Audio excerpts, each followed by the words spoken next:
Hi, sixth graders. Welcome again to our idiom class. Last time you had a class with Miss Amelia, then you had another with me. This time I'm going to explain the next 15 idioms that you see behind me. I hope you guys enjoy the class. Remember, it's 3 steps. The first one, you go to the note, you copy it exactly the same way on your notebook. Once you have it on your notebook, I would like you to watch this video so that you understand the meaning of each idiom. And then at the end, you're going to go to Moodle, you're going to answer the quiz. It's going to be super easy because you're going to understand everything. The main important thing that I want you to learn about idioms, well, I can give you the idiom, I can give you the definition or the meaning of the idiom, but if you don't know in what moment of your life to use it, well, it's completely useless, okay? My class would be completely useless, okay? So I want you to analyze the idiom. Sometimes we can try to guess the meaning by the words. Um, so let's go one by one. I'm going to try to give examples of life or like moments about when to use them. So I hope you guys enjoy this class, okay? This video. Okay, so we're gonna start with the first one, which says caught between two stools. Okay, this is an idiom that we also use in Spanish. Um, Caught between two stools. What's the word caught? Okay, think about it. Analyze it. Between two stools. I'm gonna give you an example. It's pretty dumb if you want to see it that way. But let's say that you have two apples, okay? Both were just cut from the most beautiful tree in this planet, okay? So you have a green one and a red one. Both are shiny. Both are beautiful. You can tell both are juicy. You have to choose one. Which one would you choose? The definition says, when someone finds it difficult to choose between two alternatives. In this case, the alternative is an apple. A red one and a green one. Which one are you going to choose? It's hard, right? Now, in real life, you're gonna get to your 18 years and you're gonna have to choose which university to go. What's the career that you want to study, and then which university you're going to choose. Probably you're gonna have the chance to choose. So you're between the best two universities in Mexico. Obviously, you can't go to both. You have to choose one. So your alternative is two universities, the best in Mexico. Which one are you going to choose? You don't know? You're caught between two stools. That means that you're finding it very difficult to choose in between which university. That is a moment when someone can't choose because both are very good or both are like very bad choices, but you have to choose one. So that's when you're caught in between two stools, okay?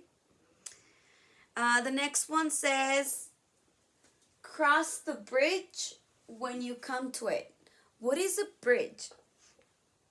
What is a bridge? Okay, so let's say there's a river, okay? There's a river of water, okay? And you have to cross it. You have to cross the river. So from here you have to cross the river to get to where you desire. Okay? But you can't cross the river like literally because you're going to get wet or I don't know, it's too dangerous. So people create bridges so that you go on top of the river. Okay? So that is a bridge. Okay? So the idiom says cross the bridge when you come to it. Okay? There's people who want to cross the bridge when they're not even close to it. What does this mean? This this idiom means deal with the problem if and when it becomes necessary, not before. Okay, so how do you pretend to cross a river when you're not even at the edge of the bridge? Okay, so if you're here, how are you going to cross the river? No, you have to cross the river once you come to the edge. Now you can cross it. So this idiom, we use it when people who are like super worried about something that is not even close to happen. Like for example, I'm 15 years old, right? and I'm super worried about which university I'm going to go when I'm 18. Like, why are you gonna worry about it right now if you're barely 15 years old? Like, don't worry about it right now. Worry about that when you're 18 years and when you have to choose a career and a university. That's the moment when you have to worry, not right now that you're 15. Okay, just cross the bridge when you come to it. Not now, okay? So I hope I was clear. Okay, the next one says cry over spilt milk. Okay, think about it. Cry. Okay, obviously when you cry it's because something is disappointing, because it's sad, right? The definition says, or the meaning, I'm sorry. When you complain about a loss from the past. Okay, so we can say, Rodrigo, I don't have coronavirus. I saw your comment there, okay? I don't have coronavirus. I've spoken a lot because this is my 4th video. Um, that's why I'm coughing, okay? Okay, where were we? Cry over spilt milk. It's when you complain about a loss from the past.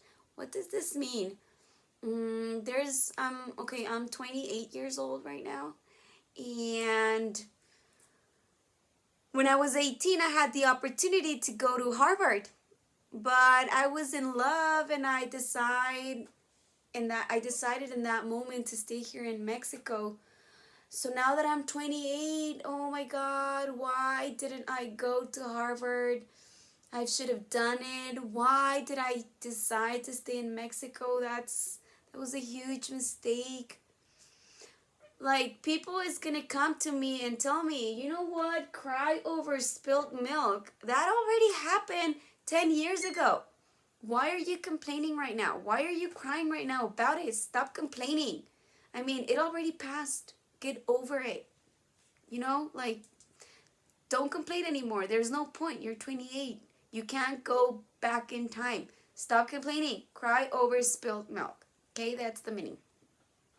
Okay, the next one says, curiosity killed the cat. That's something that we say in Spanish. What is, I don't want to speak Spanish, but I think it's very obvious. It's the only idiom in Spanish, I think, that we use cats. And we use cats on this one too. It says, curiosity killed the cat. The meaning says, being in,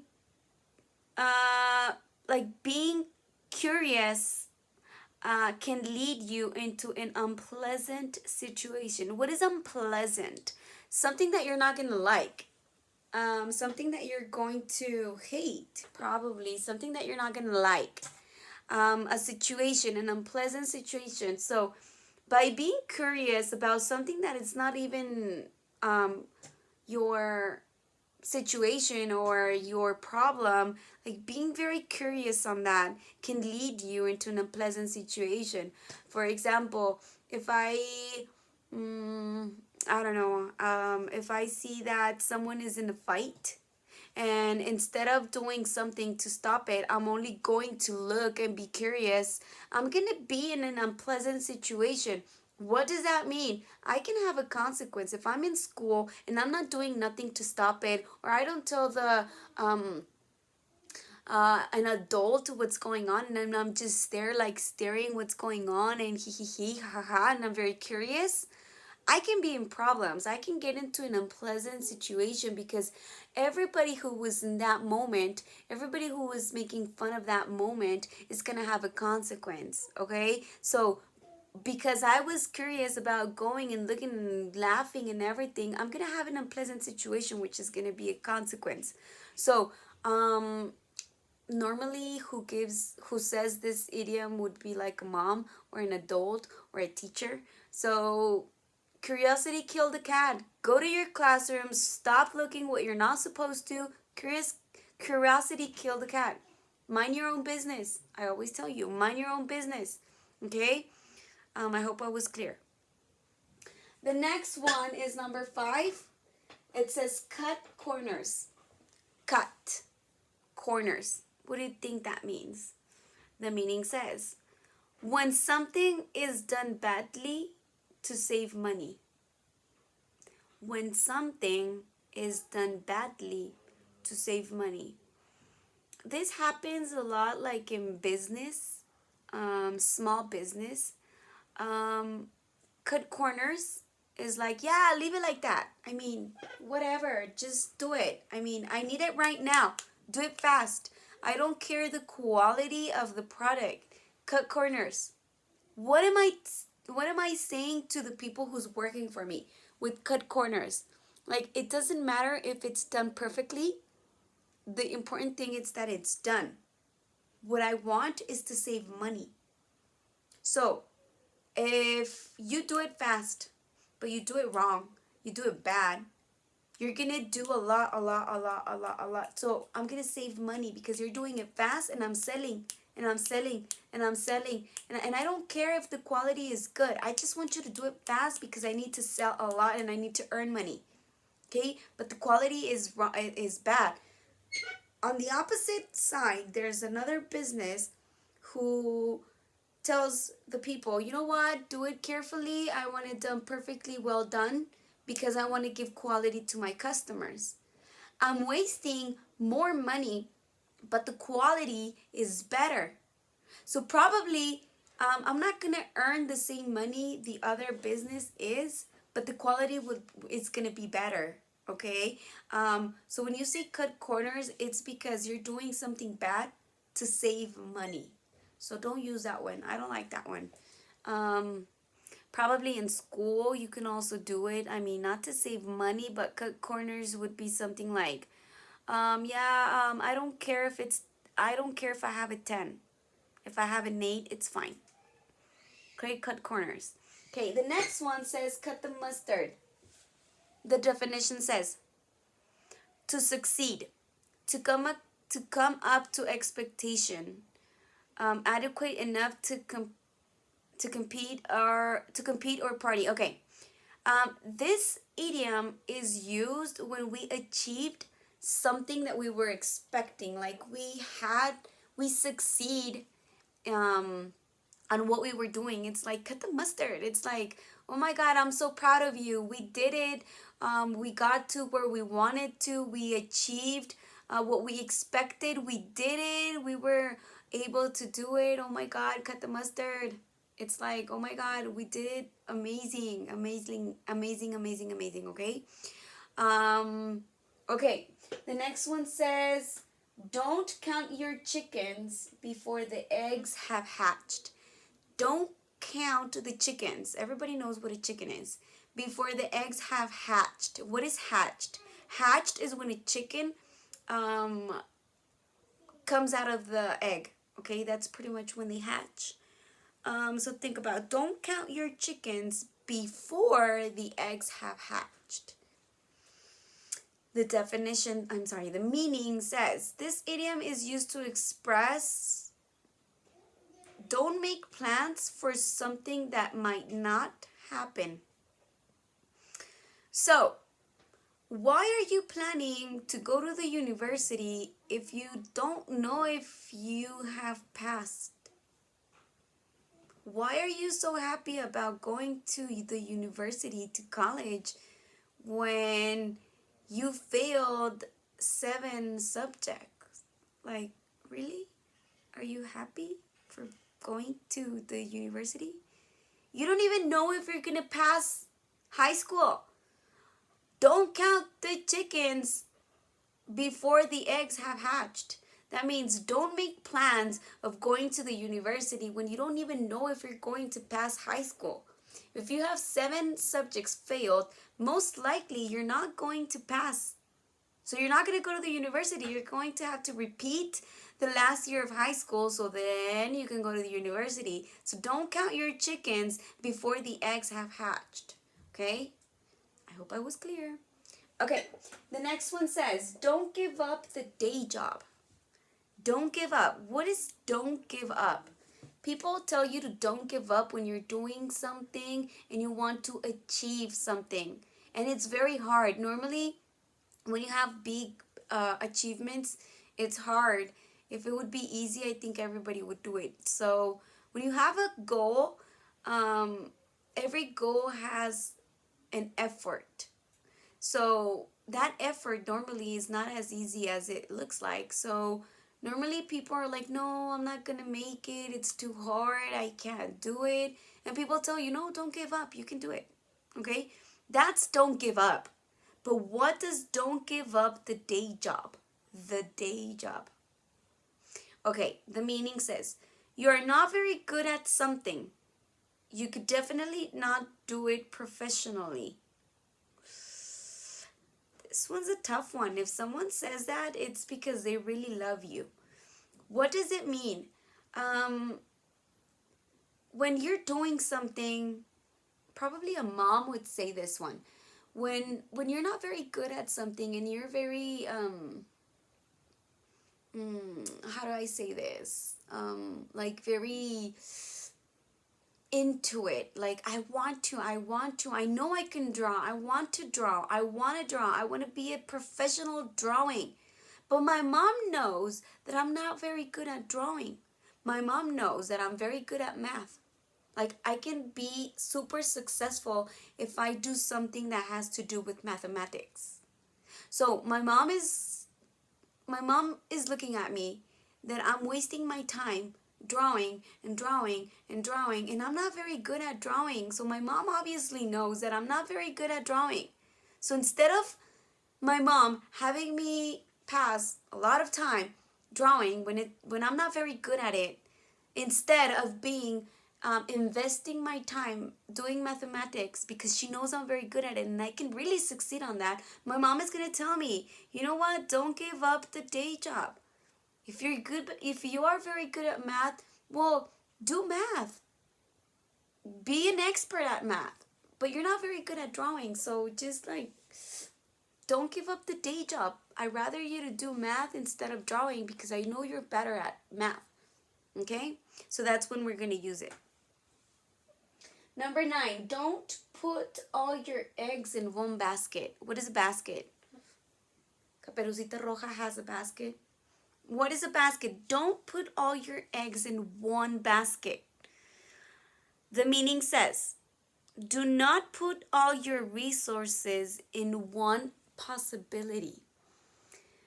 And when we speak about resources, we can speak about money, we can speak about abilities, we can speak about time, depending on the context, okay? But in one possibility, okay, so let's say about the resource is the money, and you want to open a business, okay? Probably, well, in that case, we would need to put all our resources, right? Well, not always. But this is don't put all your eggs in one basket is when someone is telling you to not put all your effort or everything in one, because what if you fail on one? You still need plan B, plan C. Every time you have a plan, for example, a business, okay? You're going to put a business and you need to have a plan B. Okay, because you don't know if you're going to succeed in the first week or in the second or in the third. And a lot of business take probably years to succeed. So you always need a plan B and then a plan C and then a plan D, probably depending on what you're doing.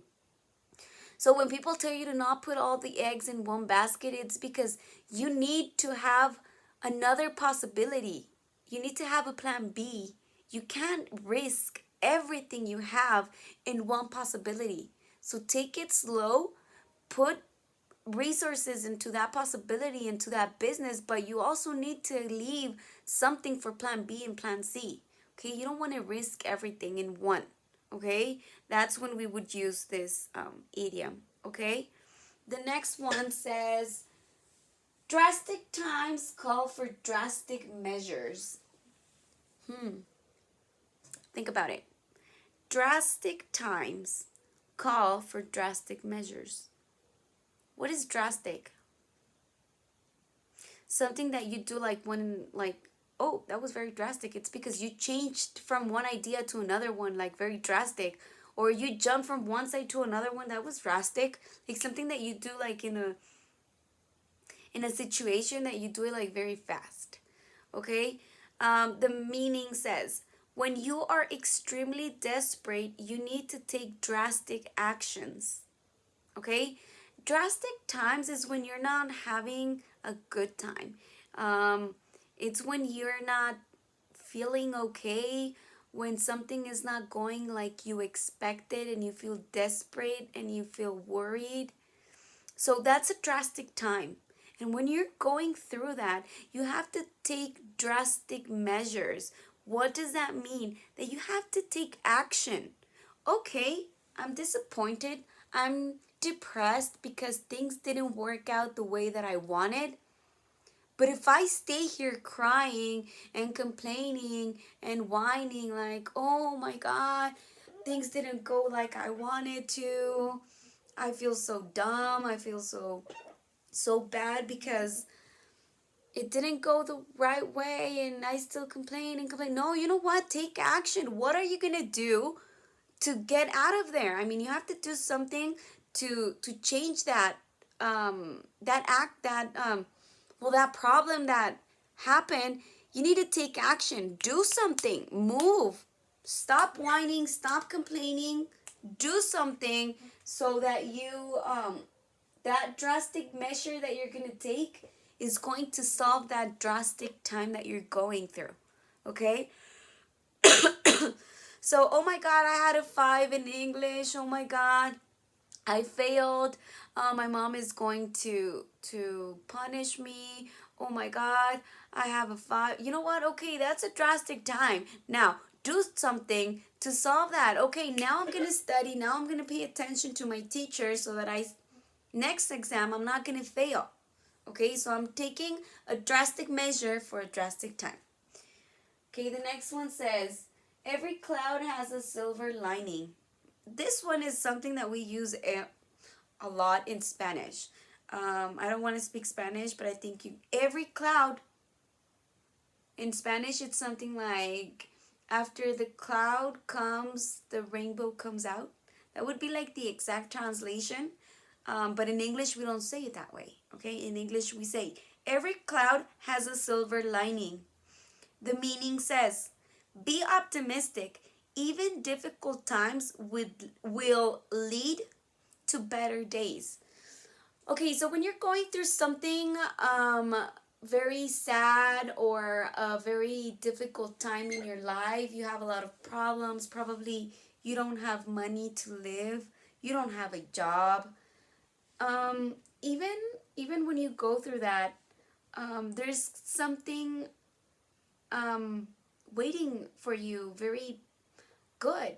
After something very bad comes, it's because something very good is about to come. That's why it says, even difficult times will lead to better days. So right now you're sad, you don't have a job, you don't have money, but don't worry. Everything will be fine. Everything will be okay. Everything passes. Okay? So every cloud has a silver lining. Okay?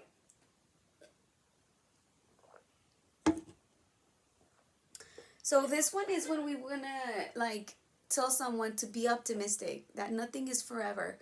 Happiness is not forever. Problems are not forever. So you have to be like, live in the present, be optimistic, and know that even though after this problem, something good is about to come. Okay? The next one says, fat cry from. This one's a silly one. This one, I don't think by reading it you can understand the meaning. This one's a hard one, but it's funny. The meaning says, very different from. It's not very clear. Very different from. Fat cry from. It's not very clear, so I'm going to explain it to you. Let's say that you live in a tiny, small house, very poor. The house has one restroom, one bedroom, one living room, a kitchen, and that's it. That's your house, okay? And then you have a neighbor. You have someone who lives next door that has a humongous house, like a big house, like 5 restrooms, 6 bedrooms, a huge kitchen, a huge living room, a big garden.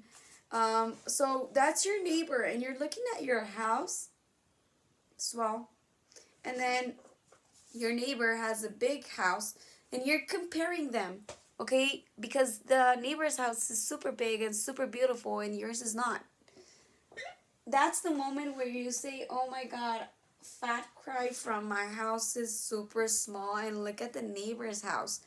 When you see something, when you see two objects or two situations very different one from the other, like the difference is super big, you use this idiom, fat cry from. Why? Because the difference is super big.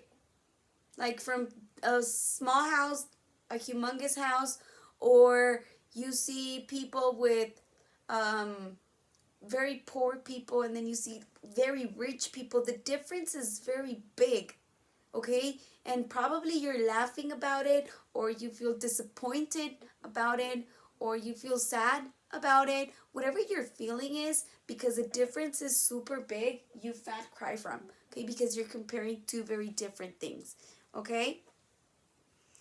Okay, the next one says, feel a bit under the weather. Okay, the weather, cold, hot, windy, cloudy. Feel a bit. A bit is like a little under. Feel a bit under the weather. What do you think that means? I don't think that by reading it you can understand like the meaning or when to use it. Well, the meaning says, feeling slightly ill. What is ill? Ill is the same thing as sick. You're coughing, you're sneezing, you have the flu, you have coronavirus, you have whatever. An illness is diabetes, high pressure, heart attack, or heart problems. That's an illness. All those disease make you feel ill, make you feel sick, okay? So when it says, I feel a bit under the weather, means that you don't feel very well, that you feel sick, you feel ill, you don't feel 100%. So for example, it's 6 in the morning and your mother is telling you to go and take a bath because you have to go to school. And you don't feel very well, you have a headache, you have fever. You're gonna tell your mother, Mom, I feel a bit under the weather. And she's going to understand that you feel sick, that you feel ill, that you don't feel well, that you can't go to school because if you're sick and you have a flu, you're not gonna give your best effort at school because you feel ill, you don't feel well. And the other one is because you can get everybody with the flu with the same flu that you have. So your mother is gonna be okay. You feel a bit under the weather. You're not going to school because it's not a very good idea, okay? So that's when we're going to use this idiom. The next one is number 14. Give the benefit of the doubt. This one is also one that we use in Spanish, and the translation would be exactly, I want you to think about it. Doubt. What is a doubt? When you're not sure about something, okay? What is benefit? Benefit is when you give something to someone without nothing, when you're not expecting something back, okay? You give a benefit. You can benefit people by giving them money. You can benefit people by giving them the clothes that you don't use anymore. That's a benefit, okay? Give the benefit of the doubt. You're giving the benefit of something that you're not sure of. The meaning says, believe someone's statement without a proof. What is a proof? Proof is evidence. Is like, my evidence is right here. Look, I'm sick. I was sick. I went to the doctor. This is the proof that I went to a doctor. That is a proof. So when you give the benefit of the doubt to someone is when, for example, if I'm at school, okay, and this example happened with students of mine.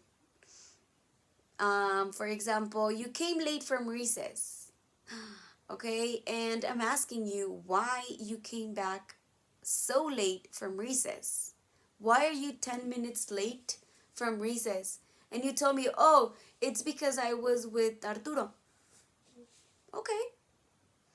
I don't know if you were with Arturo. You don't have a proof. You don't have a paper with you that says that you were with Arturo. So I'm like, okay, I don't know if you were with Arturo. I don't know if you're lying to me to not have a consequence, because you can lie to me and tell me that you were with Arturo and you weren't. I don't know. I'm not sure. So I'm going to give you the benefit of the doubt. You don't have a proof. You don't have a paper that you were with Arturo. But okay, I'm going to believe you. I need to continue my class. I believe you. I trust you. I'm going to give you the benefit of the doubt. Okay? That means that I'm not sure. You don't have a proof. You don't have evidence that you were with Arturo, but I believe you. I'm going to give you the benefit of the doubt. And we use that a lot in Spanish too, right? And the last one says devil's advocate. Devil's advocate. The meaning says to present a counter argument. This one's a hard one. This one is something used when you're arguing. What is arguing? When you have an opinion and someone has a different opinion. When you want to do something and the other person wants to do something different, and you're talking about it. You're arguing. I'm giving you my reason, and the other one is giving you his or her reasons too. I'm giving you my opinion, you're giving you mine. But there's a moment in that argument when you have to give a better argument to win, because you want to do what's in your mind, what's in your head. So you have to devil's advocate. That means that you have to give a better argument than the one that he gave you, because you want to do what you wanted. So you have to defend your argument, your position, your situation, your opinion. You have to like win, to say it in a certain way. So because you want to win, you're going to give a better argument than the one he gave you, and then you're going to give a better one, and then so that's the devil's advocate. Okay, you have to give one better, and then he's going to give you one better, and then you have to be better. So that's when you say devil's advocate. You have to give a very good argument to do whatever you want to do, okay? Whatever situation. Okay? So those were the 15 idioms. It's really difficult to explain when you're not in present, but I tried my best. I hope you guys understand. Remember, we're gonna see each other every day. If you still don't have very clear when to use an idiom, go ahead and ask me. You can email me, I can answer, or you can wait until we have our next video chat or video call, so that I can solve all your doubts. Okay, I'm here for you. You can count on me. Ask me if you have any doubts, please. I'm here for that. Okay. I love you guys. I hope you stay safe. I hope you guys keep enjoying of the time with your family. Okay. Have fun. Stay safe. Love you guys. Bye.